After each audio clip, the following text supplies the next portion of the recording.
Hi, welcome to my channel, Danette Gets Creative. I'm Danette. Here we are, on to another birdhouse. I want to take the time to say thank you to everyone who subscribed and all the wonderful comments that I got. It's encouraged me to hit record every time I make a new house. So for this episode, I'm working on a birdhouse. So I just drew out a pattern of a birdhouse. And now what I'm doing is I'm just making the hole. I traced the thread spool and discovered that it was too big, so I'm just trimming until I'm happy with the size. Another little trim. So again, thank you to everyone who watched, liked, subscribed. I am going to continue to make houses and make videos, and hopefully you'll come along. One person suggested one a month. And that I think is reasonable, but you know, if I get some spare time and I put out 2 a month, who knows really. So just keep your eyes open, and if you're interested, check back. So what I'm doing right now is I'm just using a simple sewing machine cotton, and I am just stitching down the hole with a blanket stitch.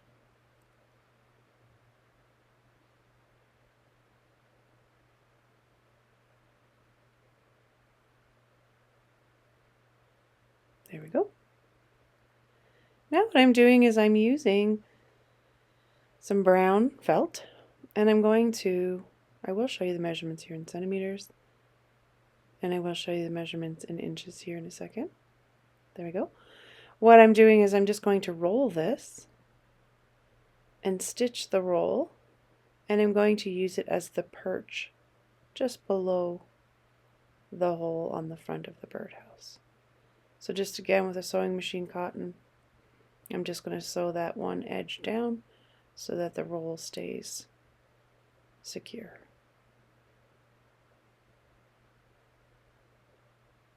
So I sure hope everyone's having as much fun as I am creating these new little houses and using their imagination. It is very addictive. So just finishing up this little perch. And I keep the thread attached so that I can sew the perch on.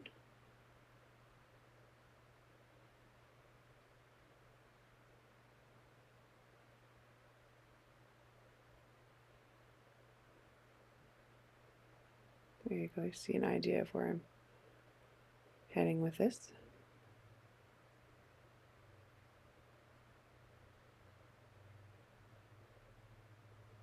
There it is.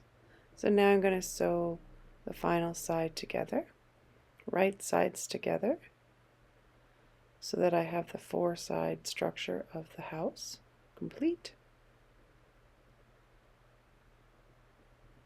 And in the last house, if you watched, I created all of the details and designs with the house flat. For this particular one, I'm going to do it with the house stuffed and completed. I'm adding different sorts of details, so I think that having the house stuffed and completed is an easier way to create the decorations that I have in mind for this house. So just finishing up here, and then I'll just turn it right side out. And then I'll start attaching the roof. Same thing as the last house if you watched. Just doing that simple little whip stitch around the edges, just tiny little stitches to secure it in place. I'm starting at the peak just so that way I know that I have it evenly laid on the top of the roof, that one side's not going to be hanging longer than the other.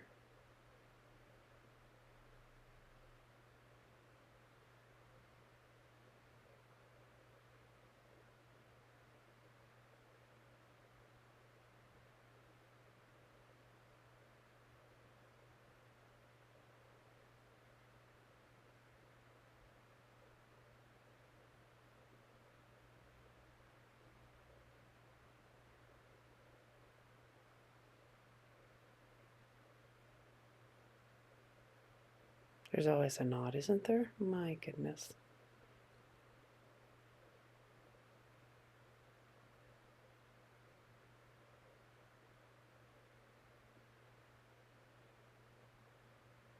Okay, you're just going to finish up here.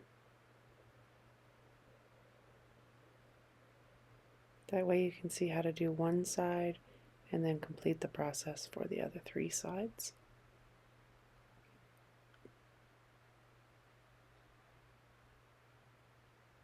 Knot it off.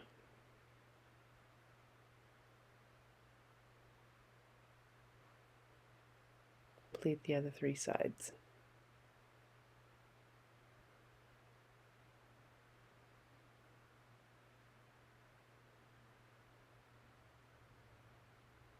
Excuse any moments where it goes out of focus.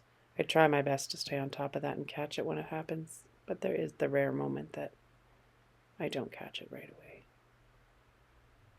So you understand, just keep whip stitching around the edge until you're happy. Here I am doing the back just to show you how to get started again, starting at the peak, lining the peak of the house to the center point of the roof, and keep stitching.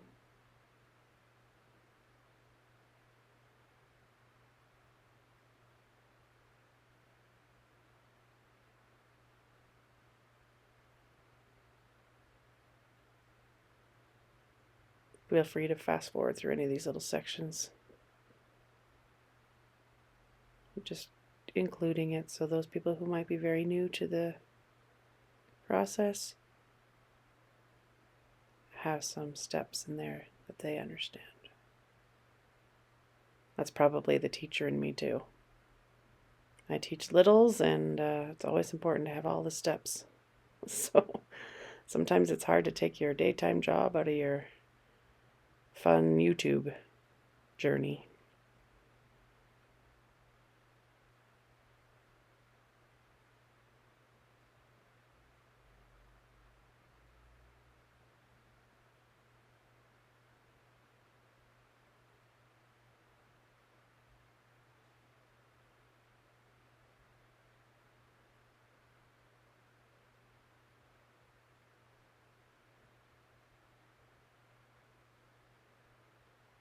And now I just want to show you in this part how to attach the roof to the sides of the house. So this is where the little overhang happens, and it's the exact same way except for you're not going edge to edge. In this particular case, it's about, oh, I'm guessing now, maybe a centimeter that sticks out. And what you're doing is you're just lining it up actually where it meets. There's no particular measurements here, actually. I just, wherever it felt right and it's set flat is where I just started sewing. And again, I'm just doing teeny tiny whip stitches to attach the overlapped part of the roof to the main body of the birdhouse.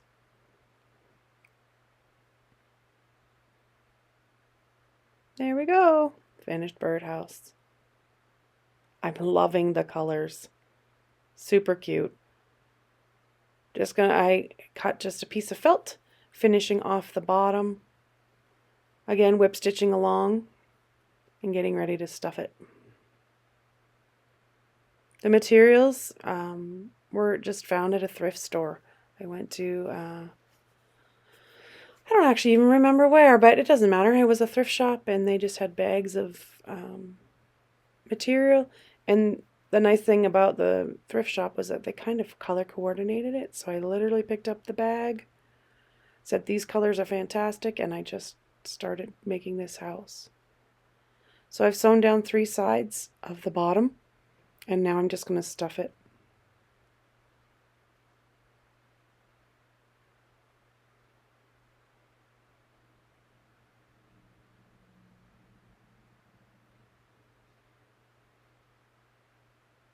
It's so cute. I'm really happy with this pattern.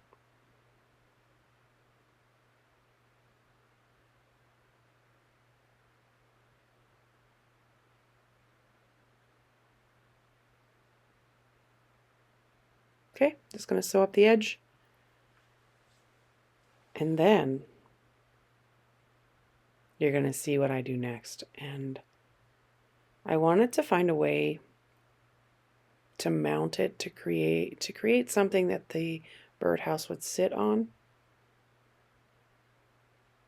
So you'll see shortly that I don't just have the birdhouse sitting on the ground like the last house.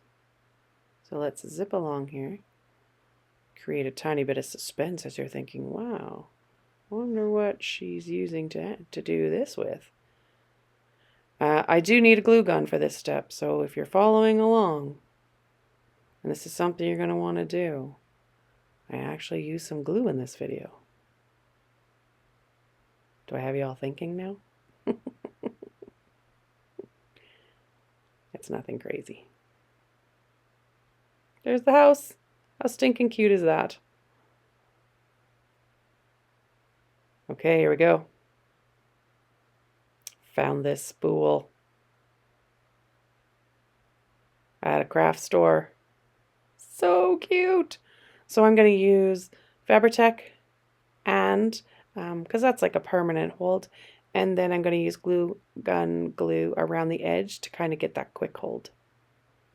And this is going to be the base of my birdhouse. Isn't that cute?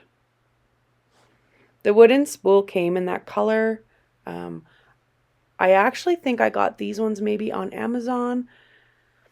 I can't quite remember, but you can still find spools out there, or you could use the old vintage wooden spools if you have any of those lying around. So what I did was I grabbed 3 different colors of green wool, a light, a medium, a dark, and I measured them at 16 inches. And I'm going to measure 2 of each color. So 2 light, 2 medium, 2 dark. And what I'm going to do with these is I'm going to use these to create a vine that will start at the bottom of the wooden dowel, and it will go up and over the birdhouse. So similar to the tree process that I did on the original pin cushion house, it's going to be very similar. So I'm twisting the 6 strands together using just a little bit of hot glue to get it started and stuck to the base of the spool. And then I'm just twisting and wrapping and twisting.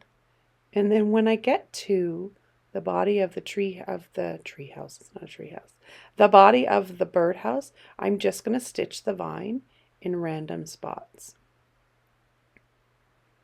So just quick little stitches, holding the vine down, giving it another little twist, kind of creating like a variegated color of the green. I just thought it gave it some extra interest using different colors. And then I'm going to twist it and I'm going to come around the front and I'm going to stitch it down.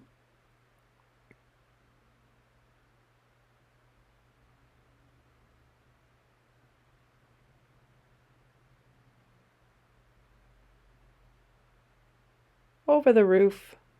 Oh, hello, Irma. Irma comes to visit a few times, so I apologize for her as well. She's a nosy one. Oh, and she bumps the camera. She normally just lays off to the side and doesn't bother showing up, but today in this video you're going to see that she shows up a few times. Maybe it's because it's a birdhouse and she thinks maybe the birds are coming, because she loves to sit in the window and watch the birds. Anyway, I apologize for any cat disturbance that might occur through this video. So now I'm just up on the roof, same process, twisting, tacking down wherever I feel I want the vine to sit on my project. Oh yes, getting knotted on myself there. Then what I do is I go across the top and I separate the 6 strands into 3 and 3. So now I have light, medium, and dark separated down one side and then the same down the other. So I've kind of made like the Y at the top of the roof so that I can send the vine in different directions now. Very similar to the tree process that I did. Oh my goodness, Irma. This tree process I did on the front of the pincushion house. And if you followed my channel at all, I also did the Four Seasons tree on canvas, the mixed media one. Same process, winding and separating and splitting the wool to make the branches, or in this case, the vine, go in different directions. So I'm just doing a couple extra stitches there at the very end before I snip it off. What you don't see is off camera, I put a tiny dot of Fabri-Tac glue on the end of these spots where I've cut them. So now what I'm doing is I've grabbed some scraps of green and I'm just folding them over kind of an accordion style, cutting it all out together so that I'm getting a bunch of little leaves together instead of cutting them out one at a time. Taking the quick lazy route, I guess, folding it, grabbing my scissors and just cutting that shape so that I'm getting, 5 or 6 leaves at a time instead of cutting them out one at a time. Because they certainly don't have to be perfect, right? They're just leaves. So I'm just going to do that with a variety of colors. This is my last one here, so I just cut it and I fold it several times, and then I just cut those leaf shapes. There we go. And for this particular project, I'm taking 2 of the same colors because some of the backs are white on the material, and I'm just backing them wrong sides together, and I'm just going to sew a vine up the middle just to attach the 2 together. So you can see both of them have the right sides out, wrong sides together, and just a tiny little running stitch with cotton up the middle of the leaf. That way to attach it and just to give it a little vine interest. And then I'm just going to stitch these on. Some of them in groups of 2 and some of them in 1. And it's really just where you think the best place is for them. So one on the front, and now I'm just going to do another one in a different color. Same thing. A little vine up the middle and attach it on. So now I'm moving on to the top. I've sewn all of the leaf vine up the middle. They're all sewn together now. And now all I'm going to do is I'm just going to place them where I think I want them. Just randomly, as a vine would grow, right? Just randomly placing them. And then, like I said, some of them are in singles, some of them are in doubles. And I'm just going to stitch them on. Oops. There we go.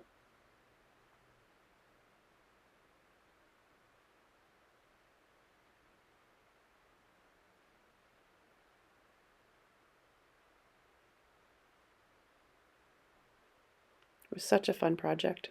As I was creating, my brain was just thinking about more things we could add and more styles of houses I'm going to create.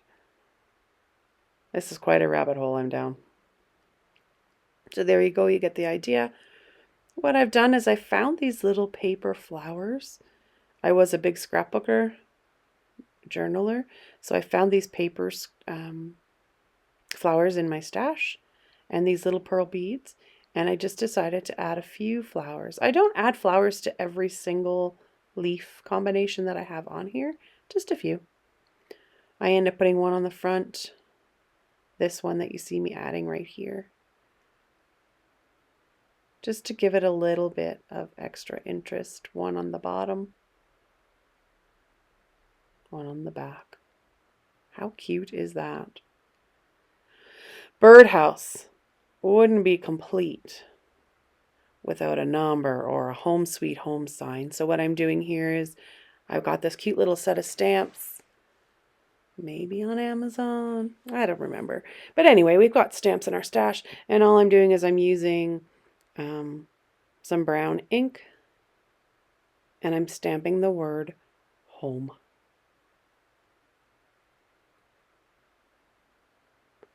There There we go. Clean up the ink.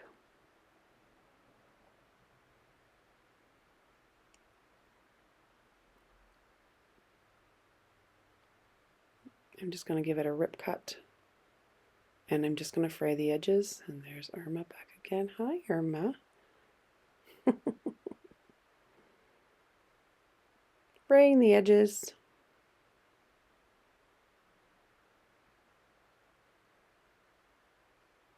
And I'm just going to sew it right on the top.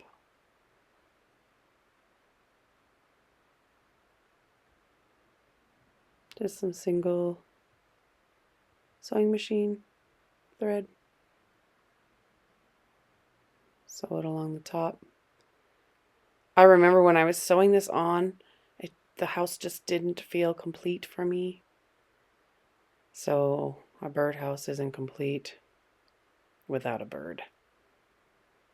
So if you're interested, stick around for the next couple of minutes here as I create a bird. No pattern, just winging it. So what I'm doing is I'm just drawing what I think is the shape of a bird. If you want, I'm sure you can go online and print your own bird, but I'm just cutting it out on cardboard. I'm certainly not going for perfection here. It's a bird-like shape. It's a bird-ish. There we go. I'm just going to use some felt, trying to find the right color felt, and I end up choosing this golden brown color. I trace the bird once, facing this direction. Trace it a second time, facing the opposite direction. You'll see me to cut it out here. I leave just a tiny little bit of a extra piece of material around the edge. Not very much, just a little tiny bit. Because what I end up doing is I end up sewing on the ink line. So that little tiny bit of extra is what's going to be hanging over at the end. Put the two birds together. Put a pin in them. And then like I said, I just sew around following that ink line.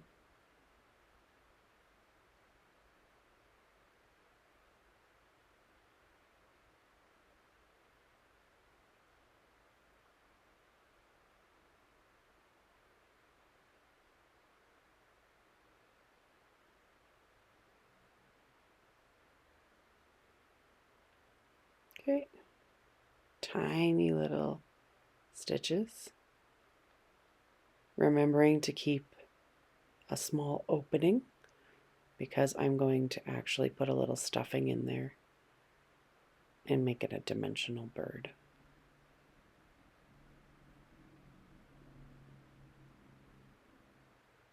If you're not comfortable with the bird, you can probably just go to the store and, dollar store and probably find a little bird, or a craft store and find a little bird. You certainly don't have to make a bird at all. The birdhouse is pretty cute without it. So I've sewn around and now I'm just using my heat tool to get rid of all of those pen lines.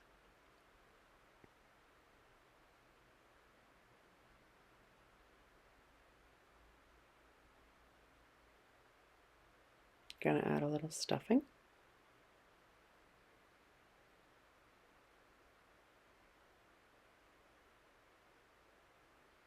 Yeah, you're definitely going to need to have something to poke it in with because it's pretty tiny, depending on what size you choose to make.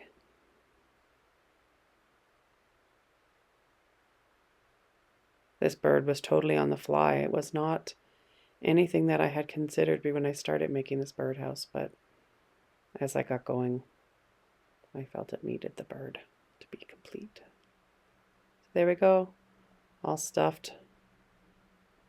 Sew up that last little bit and go on to creating some details in the bird.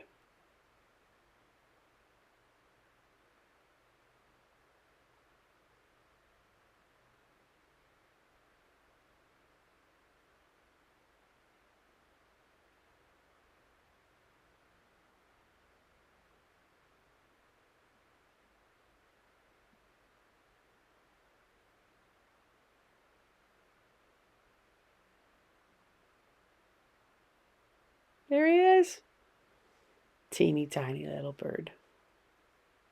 So now all I'm doing is I'm drawing a teardrop shape for the wing. I'm going to cut it out.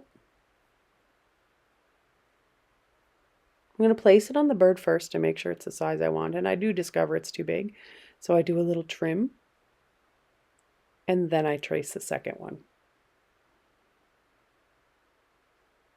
Again, I'm just using felt.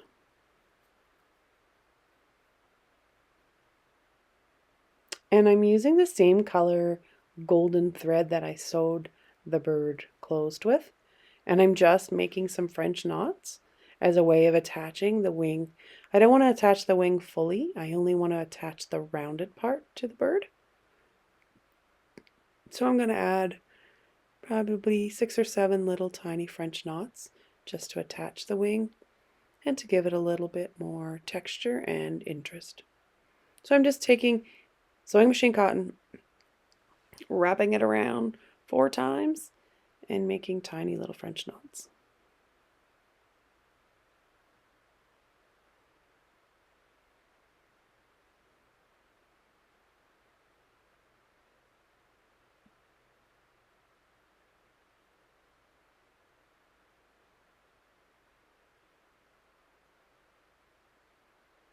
I will show you up close here. It's really cute actually.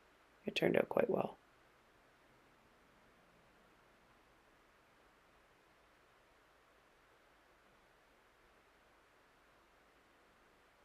Last one, I think. And I will do the same on the other side. Oh, trying to focus. There it is. So both sides are done, and now what I have is just a wool, and I don't know what kind of wool. Like I said, I often get things at thrift stores and they don't have labels or tags or anything on it. It happened to be 2-stranded, so I just single-stranded it, and I'm using it to create a little tuft for its tail. So I'm just making little loops, and it is cranky wool because it gets knotted and it gets twisted. I'm really glad I'm only using it for a short period of time here because it is not very cooperative. But the effect at the end is pretty cute, so it's worth the hassle that I went through to make the little tuffy tail. So just little loops, stitching them off, putting a stitch after every loop I create so that it's more secure.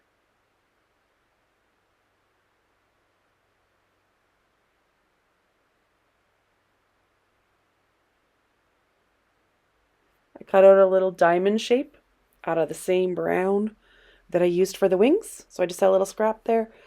I cut out the diamond shape and I'm just going to attach it for its little beak.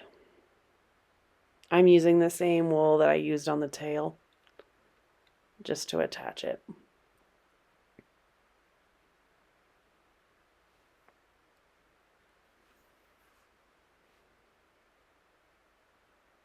Terrible wool, my goodness.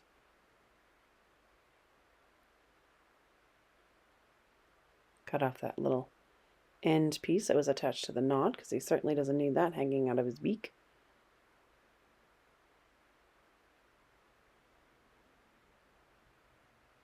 Super tiny little diamond. This was pretty finicky, this step.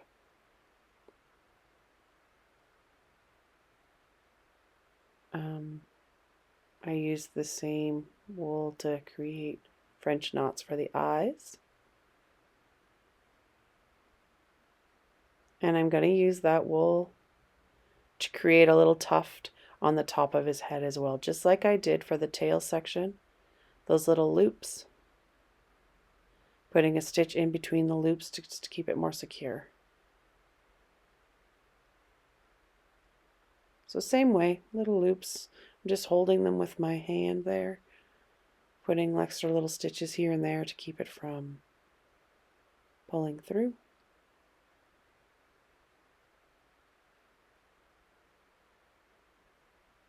And then I'm going to secure the bird itself to the top of the birdhouse. So I hope you guys have enjoyed this video. It's almost at the end.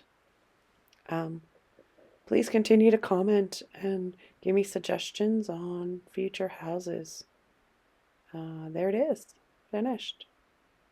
So take care of yourselves. Thank you again for all the comments, for my new subscribers. It's been really cool. Thank you again. Enjoy. Bye-bye.